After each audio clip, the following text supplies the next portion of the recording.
Welcome to What Happens in Heaven. How are we to determine what is transpiring in the far-off heaven of heavens, in the sanctuary above? God has been so good as to place the means of knowing this in our hands. When certain great events take place on earth, He has told us what events synchronizing with them occur in heaven. By things which are seen, we thus learn of things that are unseen. In Daniel 11:45 it says, "And he," the king of the north that is, "shall plant the tabernacles of his palace between the seas and the glorious holy mountain. Yet he shall come to his end, and none will help him." Time will soon determine this matter, and when this takes place, what follows? Events of the most momentous interest to all the inhabitants of this world, as the next chapter immediately shows. When the king of the north plants the tabernacles of his palace between the seas and the glorious holy mountain, a movement for which we already behold the initial steps, when Michael, our Lord, stands up or receives from his Father the kingdom, preparatory to his return to earth. In connection with the standing up of Michael, there occurs a time of trouble such as never was. This is in Daniel 12:1. The time of trouble mentioned in Daniel is not a time of religious persecution, but of national calamity. There has been nothing like it since there was not a church, but a nation. This comes upon the world. But out of this tribulation everyone shall be delivered, who shall be found written in the book of life. And they that be wise shall shine as the brightness of the firmament, and they that turn many to righteousness as the stars forever and ever. The margin reads, "Teachers in the place of wise, and they that be teachers shall shine as the brightness of the firmament." That is, of course, those who teach the truth and lead others to a knowledge of it, just previous to a time when the events recorded in the foregoing verses are to be fulfilled. In Daniel 4 we read, "But thou, O Daniel, shut up the words and seal the book, even to the time of the end. Many shall run to and fro, and knowledge shall be increased."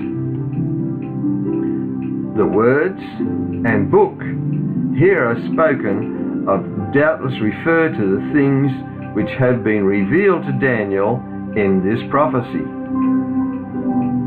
These things were to be shut up and sealed until the time of the end. That is, they were not to be specially studied or to any great extent understood until that time. The time of the end, as has already been shown, commenced in 1798. One author writes, "The interest in Daniel and the Revelation is to continue as long as probationary time shall last." God used the author of this book as a channel through which to communicate light to direct minds to the truth. Shall we not appreciate this light, which points us to the coming of our Lord Jesus Christ, our King? The author, of course, was Uriah Smith. You can download this free, and there's the address for you. In Daniel 12:10 we read, Many shall be purified and made white and tried, but the wicked shall do wickedly, and none of the wicked shall understand, but the wise shall understand. The language doubtless describes a process which is many times repeated in the experience of those who, during this time, are being made ready for the coming and the kingdom of the Lord. They are purified and made white to a certain degree as compared with their former condition. This sounds and looks the same as those that John saw in Revelation. And one of the elders answered, saying unto me, What are these which are arrayed in white robes? And whence came they? And I said unto him, Sir, thou knowest. And he said to me, These are they which came out of great tribulation, and have washed their robes, and made them white in the blood of the Lamb. John goes on to describe this group in Revelation 14. These are they which were not defiled with women. A woman in prophecy represents a church, for they are virgins. That means they were pure. These are they which follow the Lamb, whithersoever he goeth. These were redeemed from among men, being the first fruits unto God and to the Lamb. They are redeemed from among men, an expression which can be applicable only to those who are translated from among the living. So when is our time to get ready?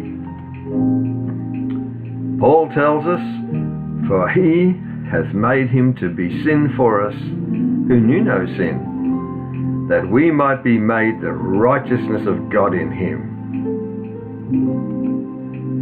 Again he writes, We then, as workers together with him, beseech you, that is the Corinthians, also that you receive not the grace of God in vain. For he saith, I have heard thee in a time accepted, and in the day of salvation have I succoured thee. Behold, now is the accepted time. Behold, now is the day of salvation. Well, Paul makes that rather clear, doesn't he? Surely I come quickly, Jesus said in Revelation 22:20. Will you be ready, friend, when heaven visits the earth? Oh, I hope so. God bless you, friend.